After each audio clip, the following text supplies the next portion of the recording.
Occasion rêvée pour le SECB de confirmer le renouveau de Nancy. Un temps idéal, un public nombreux, on attendait beaucoup de cette rencontre au sommet. Les Girondins savaient pourtant que Monaco avait perdu à domicile contre Toulouse, l'occasion rêvée de prendre le large en championnat. Bastia a eu sûrement un petit problème intérieur qui a aidé peut-être aussi le domaine sportif, car les joueurs se sont soudés. Et je crois que nous tombons vraiment mal ce soir devant une équipe qui va sûrement se révolter. Disons-le tout de suite, la première mi-temps a été à l'avantage des Bastiais qui ont largement dominé les débats. Ici, sur un centre de Martialis, Mila échoue de peu devant Delachey. Le Camerounais en super forme, après avoir fait le plus difficile, tire encore largement à côté. Il faudra pourtant attendre la 22e minute pour voir enfin Bastia prendre l'avantage. Une ouverture de Martialis, Zimaco est crocheté en pleine surface par Domenech.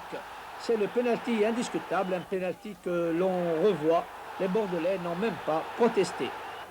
Zimaco se charge lui-même de transformer ce pénalty. Bastia mène 1-0. Bordeaux tente de réagir ici. Tigana sur passe de Tusso, tire de peu à côté.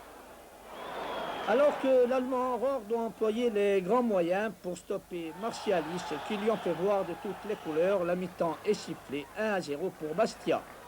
Je crois qu'il y a eu une première mi-temps extrêmement difficile. On a assisté à une entreprise et beaucoup d'initiatives de la part de Sébastien que nous redoutions, il ne faut pas le mésestimer. Et je crois que nous avons énormément souffert. Heureusement que notre sérénité, notre équilibre et notre maîtrise technique a pris le pas sur la fougue et je dirais les entreprises très vives et très rapides de cette équipe de Bastia.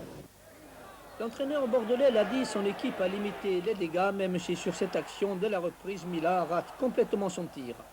La rencontre bascule à la 51e minute, le festival Müller commence. Une première fois sur une faute d'Orlanducci, le géant allemand brûle la politesse à la défense bastiaise sur un coup franc remarquablement tiré par Giresse, c'est l'égalisation.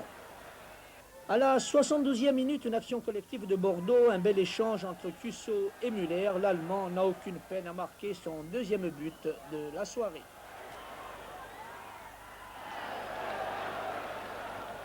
C'est trop de liberté à ces joueurs-là, et des garçons comme Lacombe, Müller ou autres. Il ne faut pas leur laisser beaucoup de champ parce qu'ils concrétisent les peu d'occasions, ils l'ont démontré ce soir. Antoine Redin ne croyait pas si bien dire. Müller aura encore l'occasion de s'en donner à cœur joie. Servi par Tusso, l'Allemand résiste aux charges de Marchione et de Natibi pour s'en aller battre tranquillement Olmet. Müller 3, Bastia 1, ce sera le score final. Il y avait déjà une petite crise avant de partir à Nancy. Bon, à Nancy, on a fait effectivement un bon match, un bon résultat. Bon, cette première mi-temps a été bonne. Malheureusement, la deuxième, elle l'a été moins. Et